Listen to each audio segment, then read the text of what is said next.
Good afternoon and welcome to the Yetis Without Borders podcast. My name is Patrick Saxon and I'm here today again with Zach Shurton and my brother Tim. How are we doing today, guys? Pretty good. Yeah. Pretty good. Yeah. Swell, thanks. Swell's good. That's what I like to hear. It's been a couple weeks since we recorded a podcast, but we do like 3 at a time, so happens. We did 2 last time because I'm a moron and I don't understand how to use my computer, and I deleted it. Oh, which one didn't last? The one that you weren't here for at all. Oh, okay. Yeah, tried to re-record it, tried to merge things. I'm not good with this. I don't know. I'm not good with computers. I just have a computer. If it's not for porn or games, I can't do it. Basically, that's really all it is. Well, it happens. Just own it. Today we're going to do 3. We'll start with 2001's Serendipity, starring John Cusack and Kate Beckinsale. And Jeremy Piven, and Eugene Levy, and Molly Bridget Shannon. Moynihan, Molly and Molly Shannon. Shannon, yeah. And Aidan Quinn. No? I thought Aidan... Who plays? No, it's John... Who was Kate Beckinsale's fiance? Yeah, John... I recognized him, but I didn't know what he was. He was in My Big Fat Greek That's Wedding. what he is. He's the. That's okay. Yeah, That's what he's it in is. Sex and the City. John Corbett. That's what there it you go. is. Yeah, I couldn't. I was like, I recognized him, but I don't know why. It was. He had the weird even. I guess 2001 would have been the time for the Chad Kroeger hairstyle with the man. long. He still has it today. His Yeah. hair is fucking But he has that gross. same hair in Big Fat Greek Wedding, doesn't Yeah, he has it in everything. He's on, what's that show? Sex, Drugs, and Rock and Roll with Dennis Leary. He plays the guitar player in the band, and he's got the same Chad Kroeger hair. That's disgusting. He probably hasn't washed it yet. If you can make dreads, without doing it, that's just running your fingers through your hair Yeah, dreads like, for him. that's It does not- sort of clump together in that way. He Yeah. has a weird look to him. It's sort of an island look. It does. It's reminiscent of dreads. Yeah.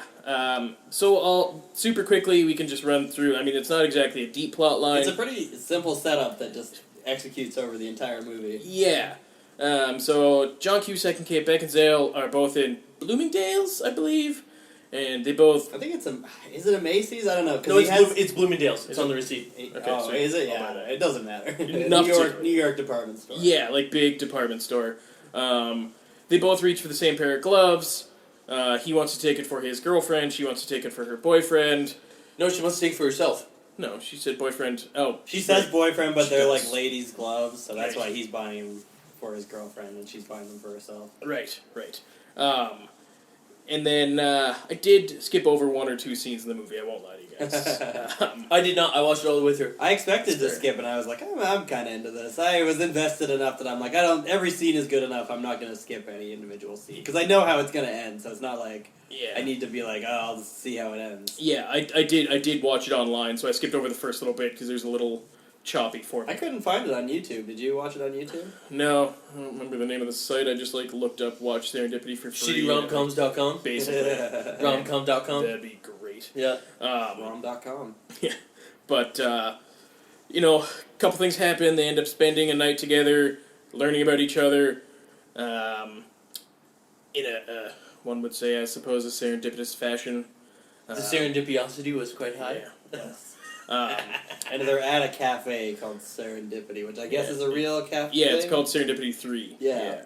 And, And their hot chocolate is real too. yeah, Yeah, it's the favorite of the menu, and the table where they sit has now been marked the star It's table. the star table. Yeah. Yeah, but I mean, with those... Dude, it's time, John Kate Cusack, man. Beckinsale. At the time. Yeah, but now? No, that's what I mean. Yeah. John Cusack for sure, A-list. Kate Beckinsale sort of an also ran, It's Yeah, She never quite got to the tippy top. No. She was in Click. So, wow. Was she? Yeah, she's Adam Sandler's wife. Yeah. Of all people. Yeah, super weird. I think that's a very you just cash in a paycheck when you're Sandler's wife. Yeah. Yeah, oh Basically, god, yeah. You hang out on set and you laugh at his jokes and you go, honey, wait, you're being ridiculous, honey. What are you doing? Yeah. She's Basically. your sister. Come on. Yeah. She does, in the one future, she divorces him and marries Sean Astin, right? Yeah. I actually love Click. I don't want to.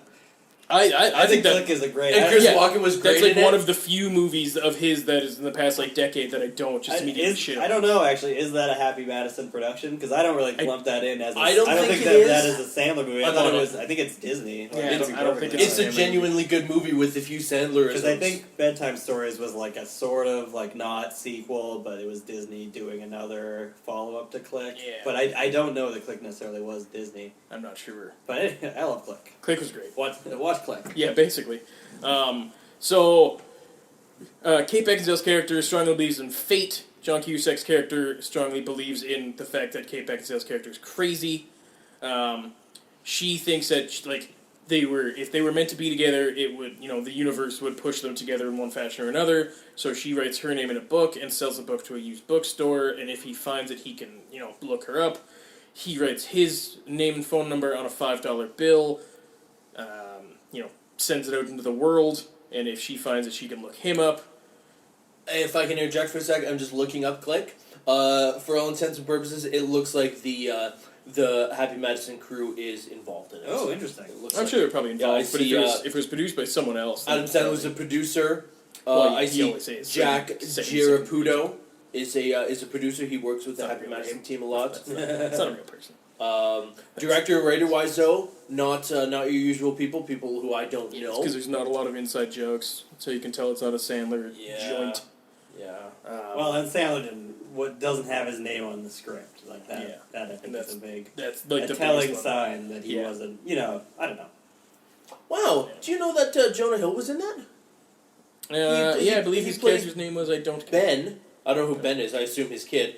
Oh yeah, he plays Ben, Adam Sandler's kid, at age 17. Well, fuck me running. I'll buy that. I mean, if you put Kate Beckinsale and Adam Sandler together, you get Jonah Hill. I think it's probably the bad future, right? Like I hope so. Not That's anymore. terrifying He's lost all that weight, but I think he gained it back. But he's still got a giant head. yeah. He gained weight back for He did for War Dogs. But For in War Dogs, real life, is he walking around back at that weight, or did I he don't take know. it right? I don't think he should get skinny because his head's gigantic and it looks weird. He's like a stocky dude, so yeah. Yeah. He needs to be firm yet pliable. That's awkward. A little bit.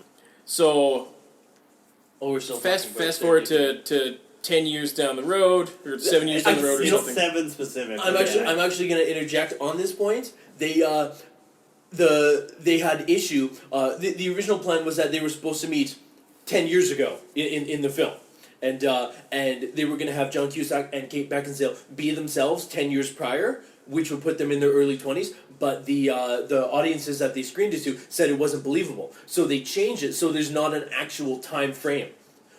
If for as a movie dork, you can at one point they make mention that they met in 1994 and then it's in 2004, so the movie is actually set in the future. 2001. No, the movie's actually set in 2004. Well, it was 94 plus 7. Yeah, They don't say 7. They Movie do. set in In 2001, the condo board, they're like, oh, how are they gonna know who lived there? It was 7 years ago. Like they do say 7 years. Yeah, multiple times actually. Oh. Yeah. Okay. The only scenes I didn't skip over were scenes where they say the number 7. little fact about my movie going. You were just adding it up to 23. Yeah, You were like, I yeah. subtract 1. Yeah, 23. number 23. You Just play fucking your saxophone. fucking everywhere. It's awful. You put in your Snowden keyword search for 7? Basically. 7 years down the line, he's engaged, she's engaged, they're both getting married at one point in time, and then, I guess within a week, they're both getting married. Yeah, Two she different has people. like a super they've just gotten engaged. Her character's name is Sarah. Yeah. He's Jonathan. Yeah, Jonathan Traeger and Sarah. John Cusack, really stretching. Yeah. Sarah. Is he that kind of actor where he's like a Jack Nicholson type, where if you don't say his name, then he won't respond? Yeah, I put it more to like Hulk Hogan, where it's got to be like a single syllable thing, Yeah, where he just like exactly. doesn't understand it. But he sees all of the signs pointing away from getting married to his fiancee, who's played by quite well by Bridget Moynihan. I like that she wasn't really bad, Like, yeah, I had no problem with her. He could have been happy with her.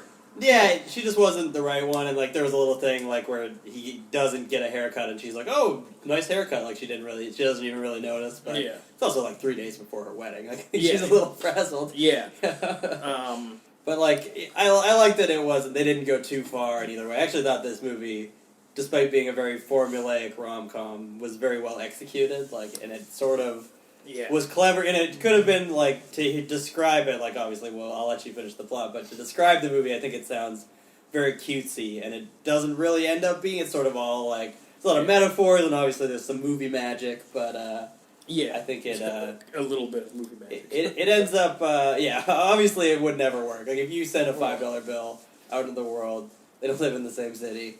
Like it would never Well, work. not only a city, New York City, which is like 1,000 cities in one. Yeah, That's insanely amazing to me.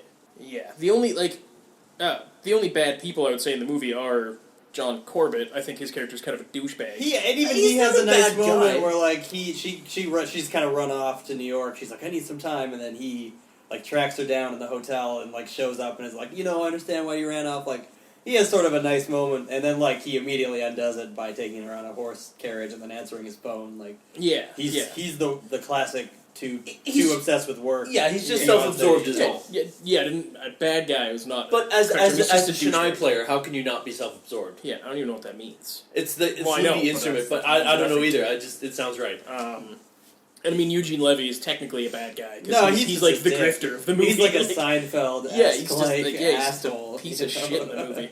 Don't you see the line? Don't Yeah, step over the that's line. brutal. That was. He was actually really, spot on. really funny. Like that was the perfect use of Eugene Levy in a movie. Yeah. Where you just sprinkle him in, like too Yeah. much, and you're like, okay, I'm sick of his Yeah, shtick. if but he was in it for like 2 more minutes, I would have been like, I'm fucking. I also done like with this aggressive Eugene Levy. Like I feel like he's often like, oh, I'm a nice guy, Grandpa. Like American Pie Eugene Levy. I like when he's like, Yeah, he totally sort of- Him he in took Best in John Show Cusack for a was run. fucking Great. he's sort of like Bugs Bunny in this. Like he's just Yeah. like fucking with everyone. All Oh the yeah. time. Oh, Look at these shoes, crocodile. yeah. He must have. He must have taken John Cusack for at least $1,000 when all's said and done, just to It was to not actually help him. Yeah, at least $700, right? Yeah, because what is the carbon print paper actually reveal? Does it give? Well, it doesn't gives- give her last name. No, it gives her address.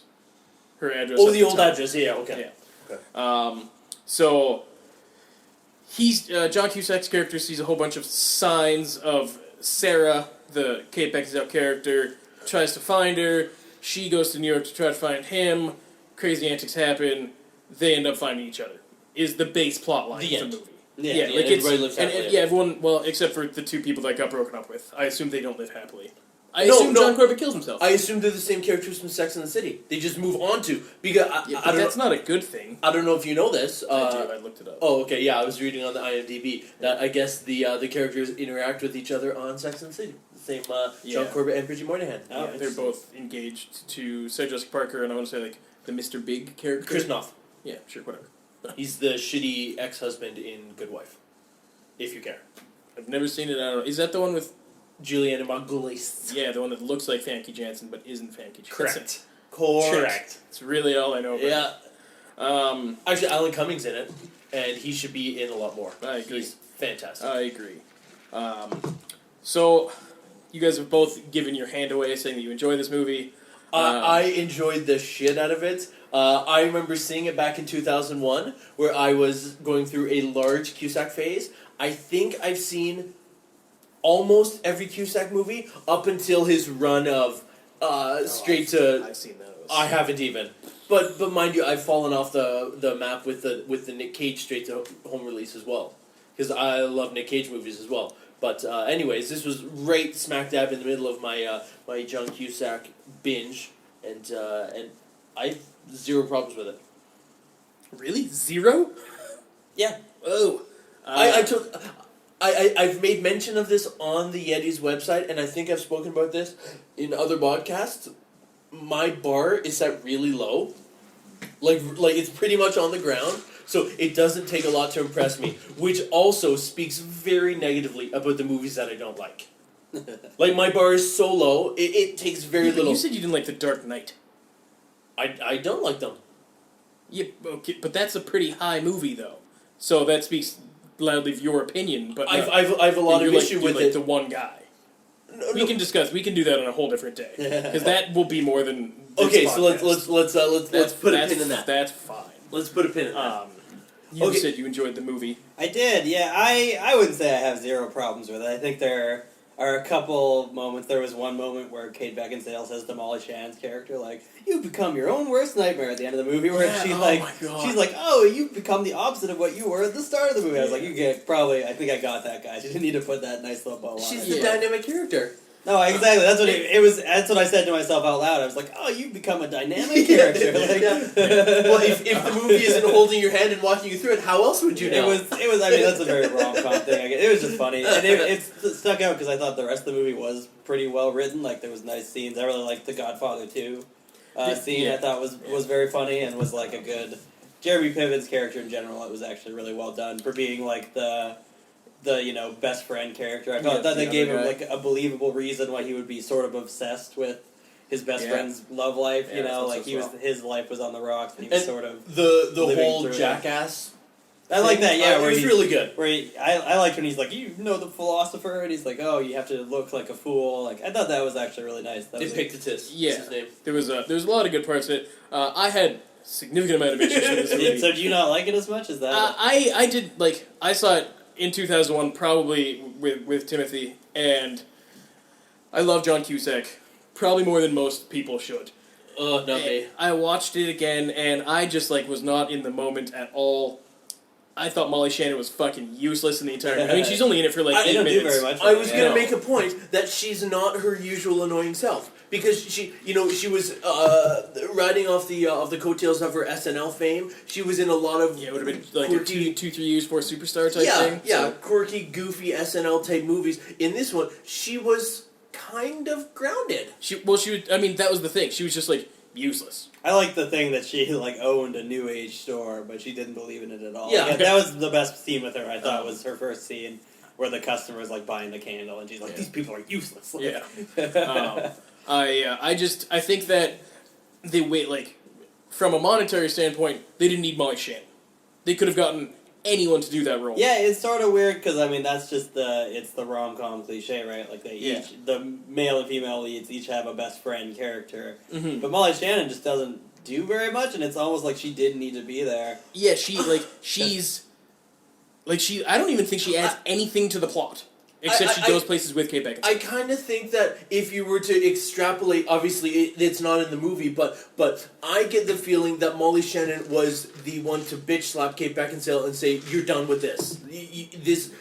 Because over the 7 or so years where Kate Beckinsale is thinking about Jonathan Trigger and whatever the case may be, Molly Shannon was the grounded one who says, "Dude, what the fuck are you doing? Knock this off. You're done." And I really got that impression, especially in the New Age store scene, where she's not buying into any of this shit, where they're in the airport, and she's like, "Dude, what the fuck are you doing? Why did we come to New York when you're on this crazy manhunt? Just stop. Please just stop." So I think she was the voice of reason, and I thought her character did the dynamic change. Obviously, they shouldn't have went with the obvious labeling of it, but because things continued working out the way they did, she changed with Kate Beckinsale. Because Kate Beckinsale, at the beginning, she believes in the woo-woo and the whatever, but then when they go to the 7 years later, she's not into the fate and the destiny and whatever. So she's gone more the Molly Shannon, and I think Molly Shannon was the motivation for it, even though they don't label it. Because, this one night, I don't think is enough for Kate Beckinsale to just flip.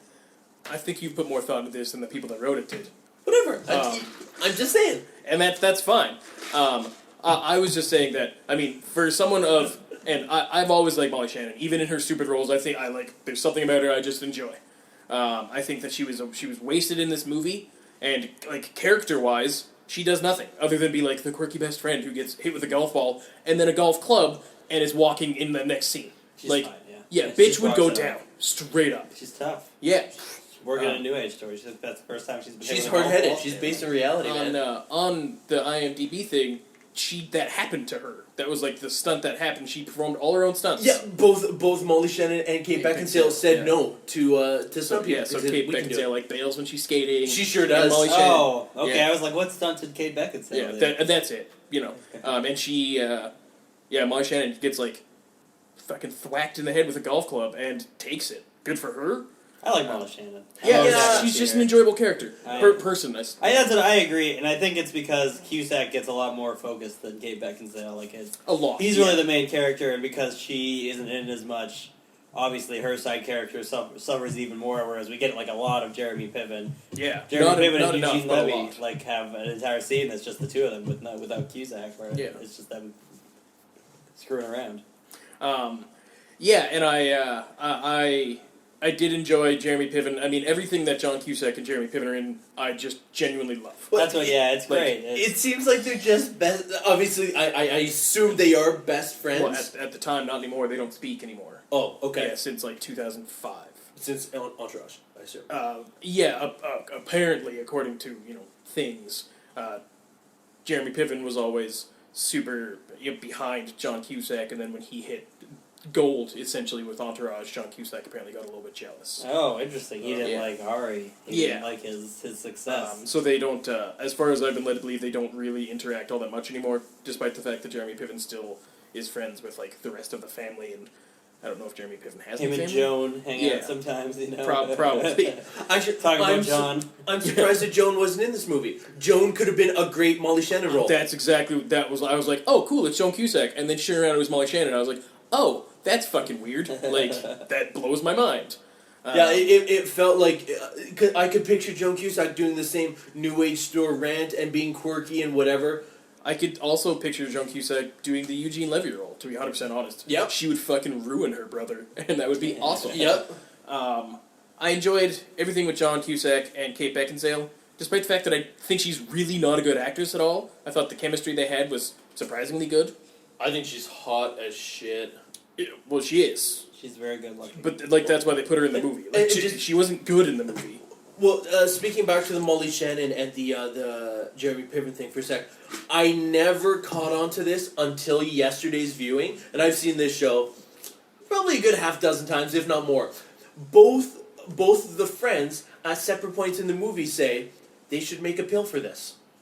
Oh. And I didn't realize that because certainly I definitely got the impression that when John Cusack at the beginning of the movie suggests that they're supposed to meet on British time, excuse me, and then throughout the rest of the movie, I get the impression that Kate Beckinsale is behind, like following John Cusack the whole time. John Cusack's leading the way, and Kate Beckinsale's a few steps behind, metaphorically speaking.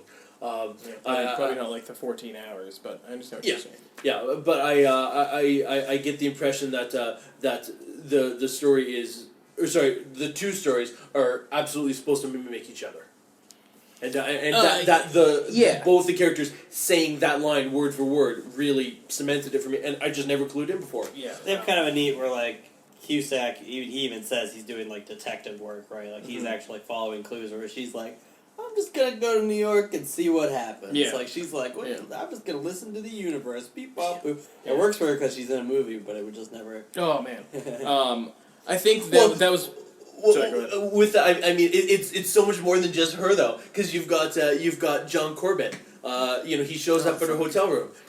Yeah, I went through the hotels. Alphabetically in reverse order, and she's staying at the Waldorf Astoria. How many hotels are there between Zed and Waldorf?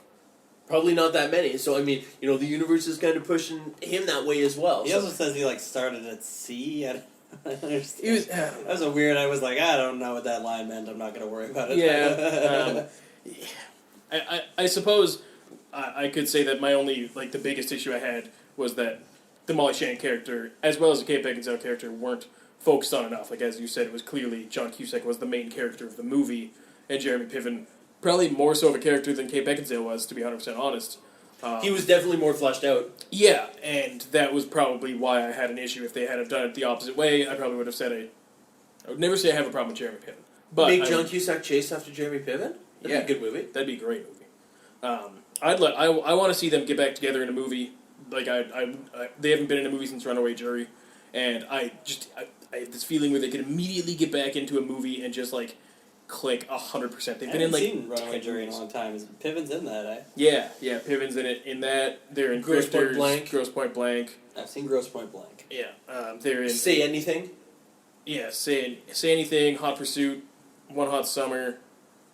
No, One Crazy Summer, I think. Crazy Summer, I think. They're in 10 movies together. So The J-Boys. yeah, and I mean I was also shocked that Tim Robbins wasn't in this, seeing as Tim Robbins and John Cusack have also been in a half dozen movies together. He could have done the Eugene Levy role, and He can do anything. I don't say these things to knock Eugene Levy or Molly Shannon. I thought they did okay in what they were given. Eugene Levy was like flawless. He was very funny. He was, to me, I would say he was the best character in the movie because everything he did, I was like, I fucking hate this guy. Like, I want to punch him in the goddamn face. I genuinely feel bad for Bridget Moynihan's character. Because she was just so aloof and just, bubbly the whole movie. Like, she has to go get the super because the fire alarm is going off because she's burning the food and, the haircut thing and, yeah, that was weird. Like, I didn't, she was like, it's going up, I'm going to go get the super. And I was like, what, so is the oven broken? Take the battery out. You just burn the food. I don't... She also was hitting it with a hammer. Yeah, and to which John Cusack says, don't hit it with the thing, Yeah. Your accents are spot on today, by the way. Thanks. Holy shit. I tried. I don't even know what that was. Don't hit it with the thing, bumble clock. Me sandwich. But Get into accents in Darkest Hour, but a little bit. But, oh my god, will we ever. Sneak peek, we're going to be talking about Darkest Hour later today. That was fucking ridiculous.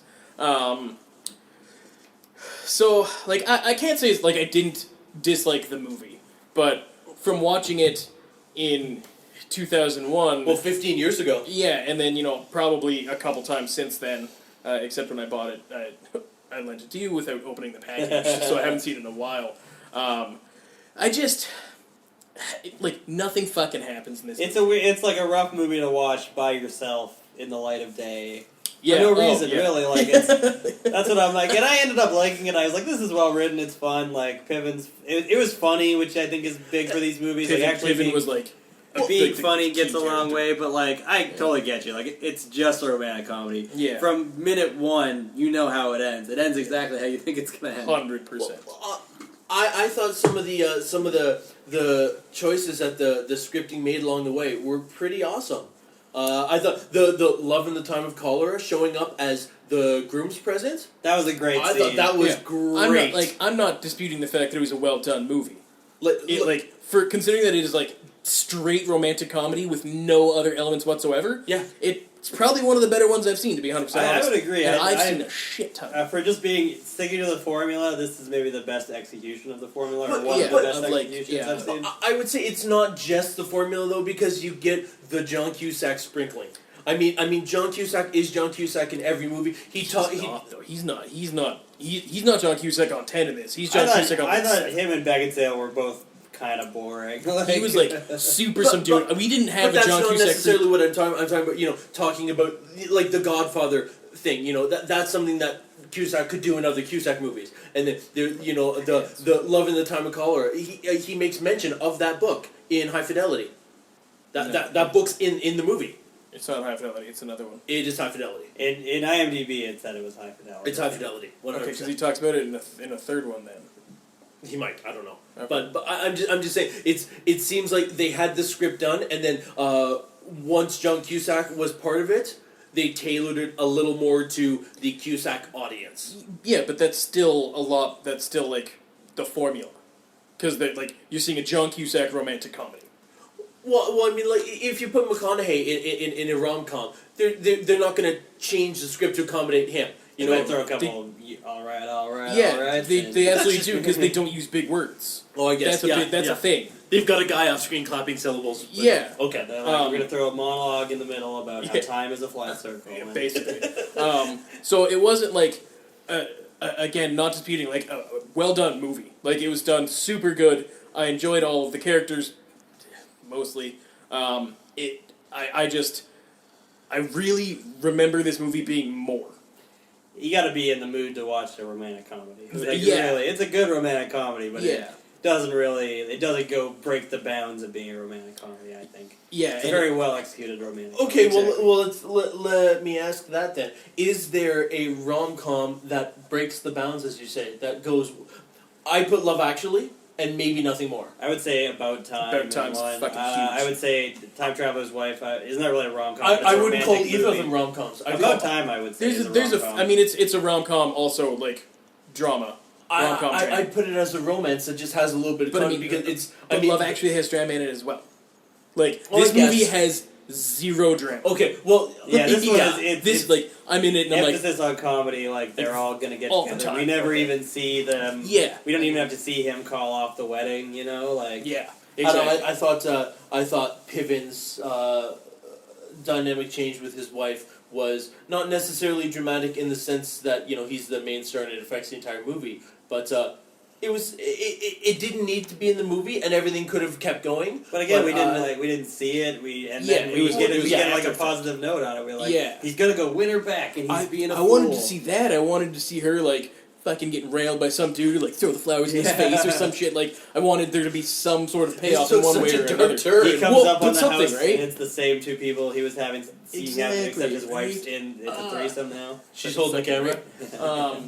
I mean, I'd have to. I mean, if we could probably do a discussion on just rom-coms alone. I can't think of one like that is only rom-com. Well, you made mention of About Time, and I made mention of Love Actually. I would put Richard Curtis movies in general in a different realm because he is so good at everything he does. Every movie of his I've seen.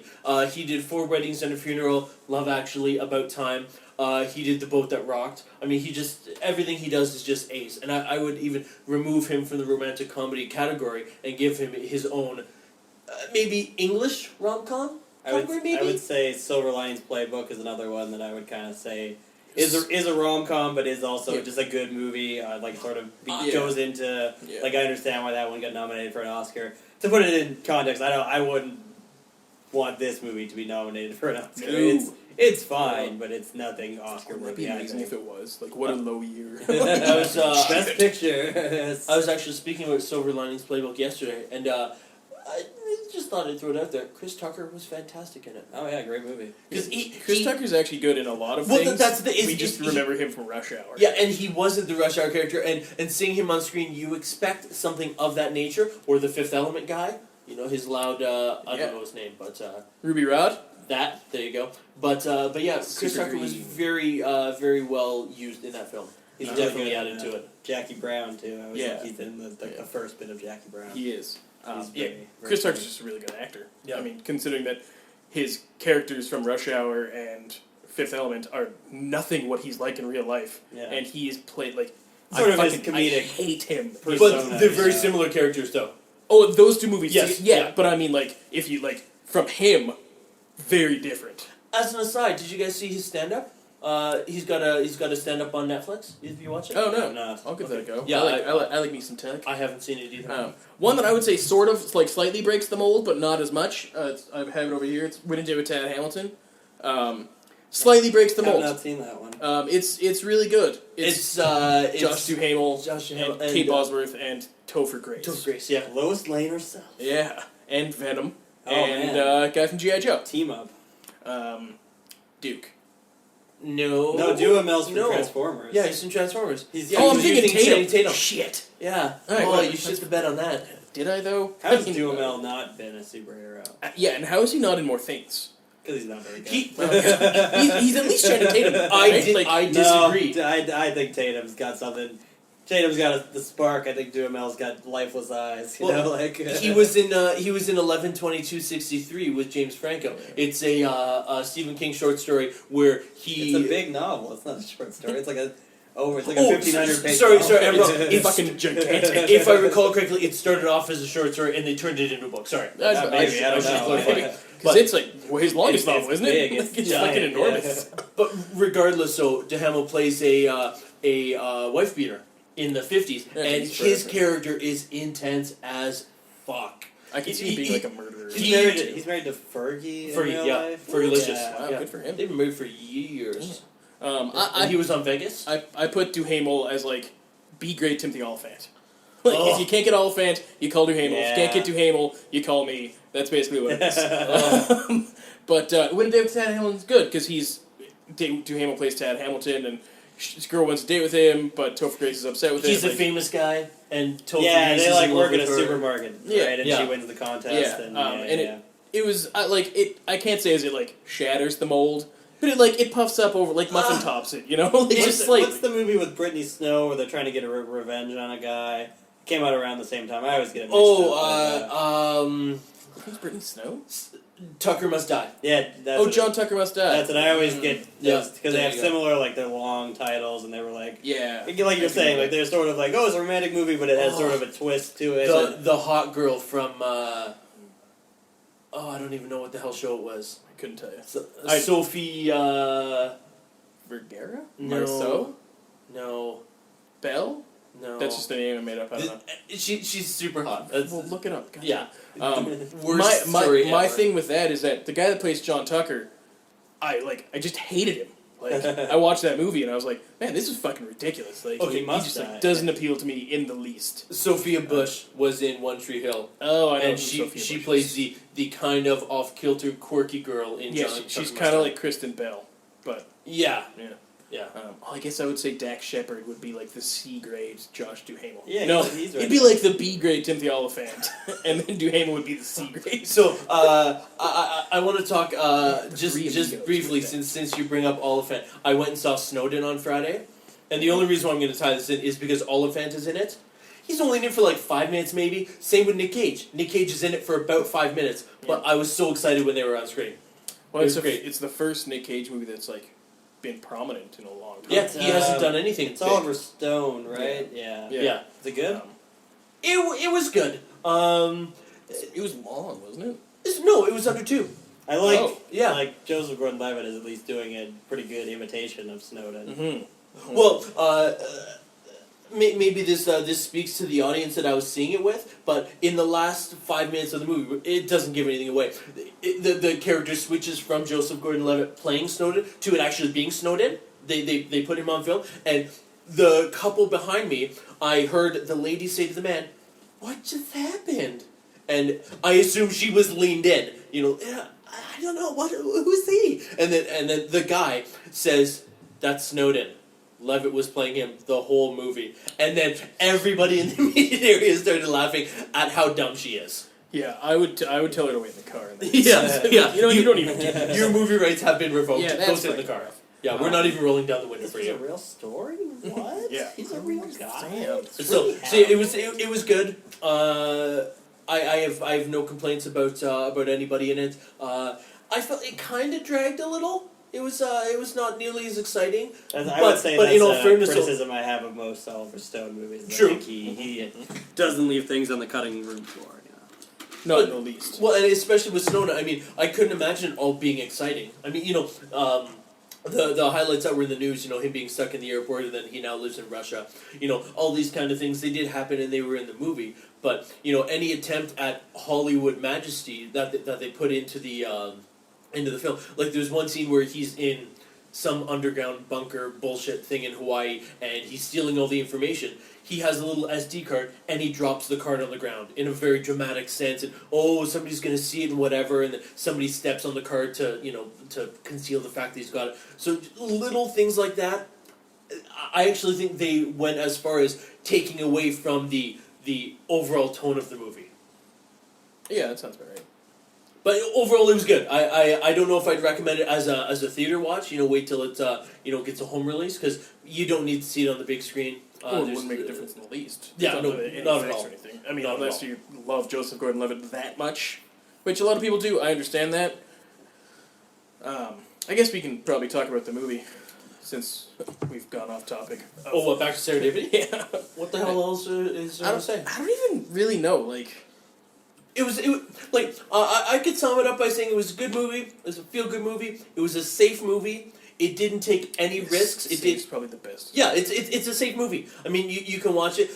There's no fucks. I don't even know if there's any shits in it. I don't think anyone swears at all. Well, I mean, Yeah, so someone says ass. Hell, damn ass. Yeah. But I mean, it's a safe movie, and I was done with the movie feeling just good. It's like, yeah, okay. Yeah, that's a good hour and a half. It is. It's all build up. You're all just like, oh, you want them, because the whole movie is them meeting at the beginning is only like 10, 15 minutes long, Yeah, and the rest of the movie they're searching for each other pretty much. Yeah. So when they finally meet at the end, it is. I got this sense of payoff where I was like, oh, this was a nice build up. Yeah, I will give it credit. I thought that, like, having not seen the movie in a good couple of years, I thought that they were going to meet again way earlier than they did. Like, it was like the first 10 minutes and the last 5, and that was it for the two of them together. Well, apparently, I was reading on the IMDb, they only filmed for like 3 or 4 days together. Yeah. That's it. Everything else was everything John filmed separately. Cusack seems very much like Calculon from Futurama, like only does a single take and then walks away. Yeah. Type thing. Like, That'd be 100%. amazing. Okay, Okay, don't do second takes. Let's put a pin in Futurama because yesterday I just finished all of them.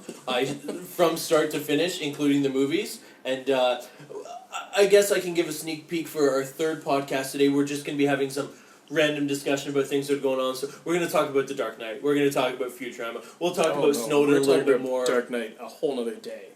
Oh, it's just a whole thing? That's gonna have to be. Okay. Because it's cool that you're wrong, but But I'm not wrong. Pin. I'm not wrong. Pin. Pin in. Swear to me. Yeah. So Okay, so just as an aside, do you find it difficult to watch Christian Bale in anything else because he's not doing that Batman voice? I picture him doing the voice all the time. Okay, that's even what that's, in like when he's railing his wife, 100%. Oh yeah, yeah. No question. That's what that feels like. Yeah, right. Safe movie's probably the best way to describe this movie. Yeah. And I mean it was. I think that was also part of my problem is it's too safe for John Cusack.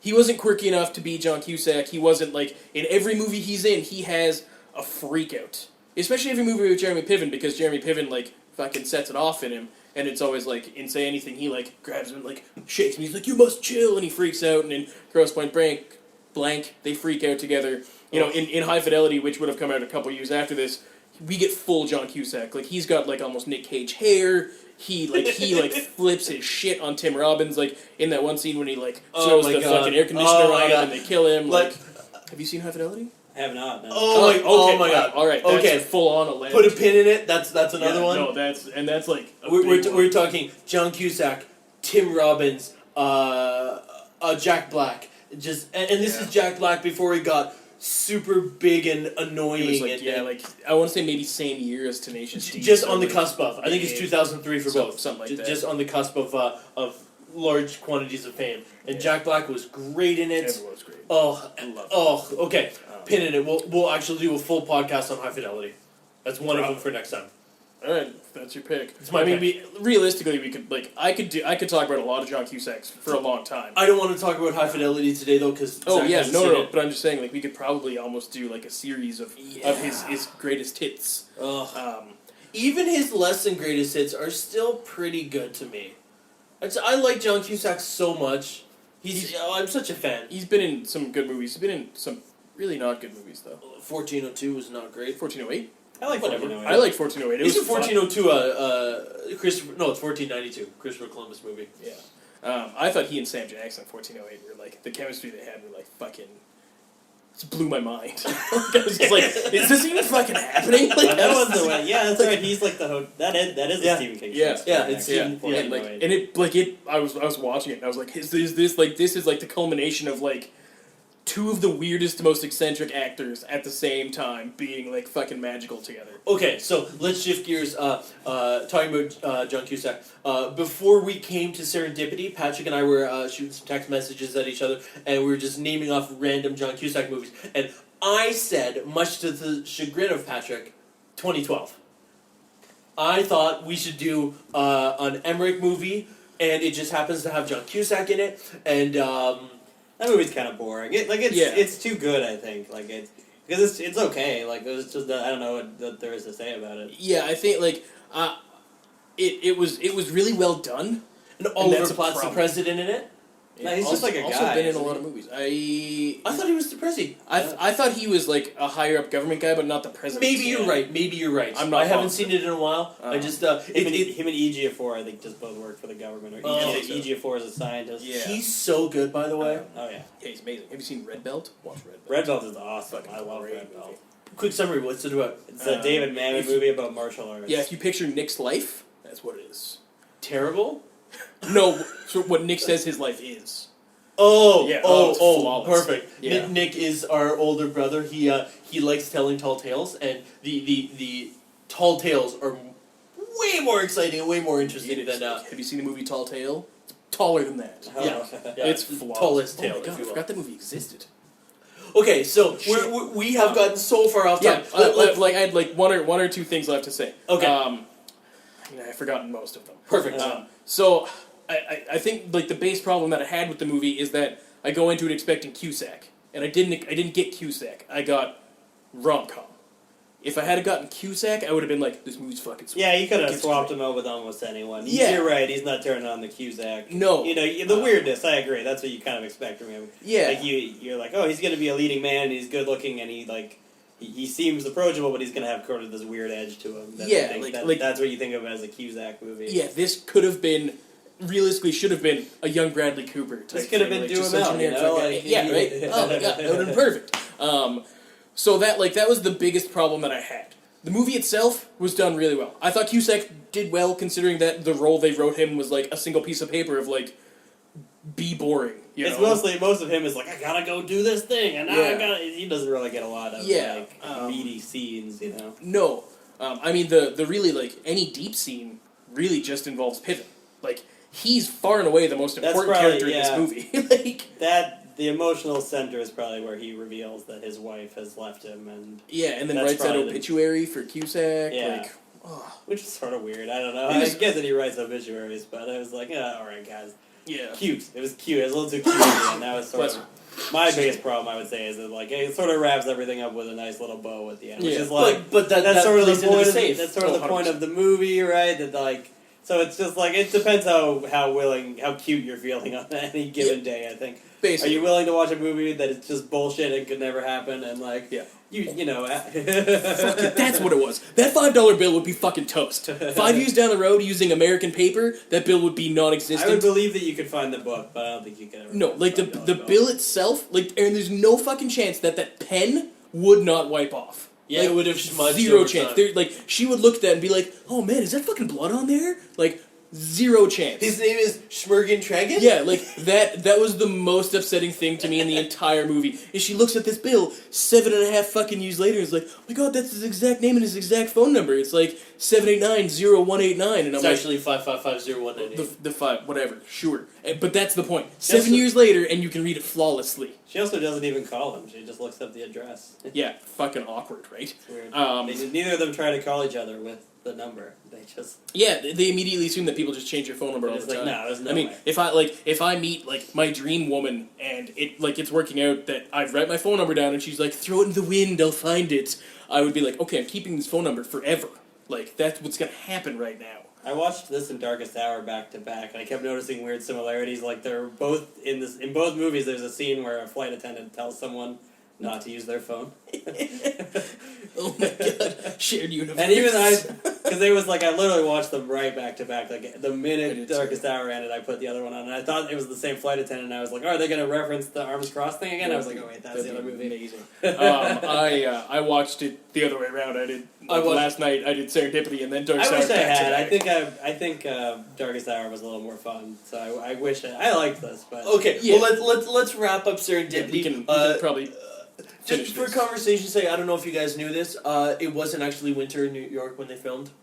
They used movie magic to put the snow on the curbs and when John Cusack kicks the snow at the people and then apologizes. There was no snow. But in the scene where they're skating, if you look in the background, the trees don't have any snow on them.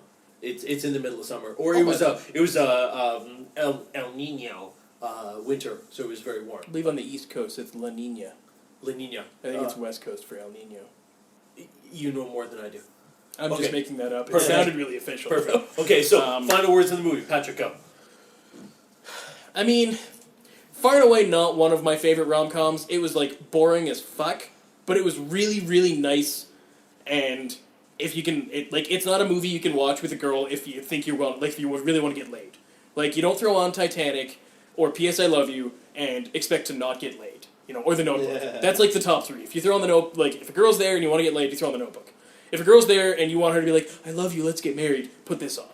it's a And cute that's movie. cool. But I think it sends sort of a weird message to watch it with your significant other or something, because it's like both people in the movie are with someone and leave them for someone else. Yeah. Like, it isn't like Yeah. That's the whole point of the movie. What better way to break up with your significant other than through John It's Cusack? just like, hey, the universe told you to break it off. So yeah, who cares? thanks, Cusack. I was really...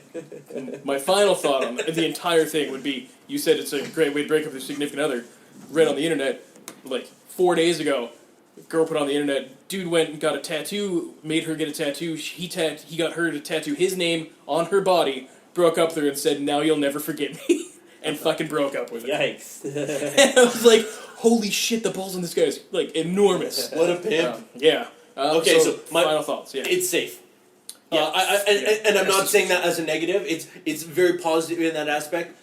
There's no curveball. There's no sharp turn. Nothing. It's very safe, very predictable. And if I'm in the mood for it, it's exactly what it presents itself to be. Mm-hmm. And I'm super pleased with that. That's why I have no issues with it, because I went into it knowing that's what it was. And as far as I can remember, for the last 15 years, I've had that in mind, that this is safe. That's fair. That's it. That's fair. Okay, thanks very much for listening, and we will be back shortly. Serendipity.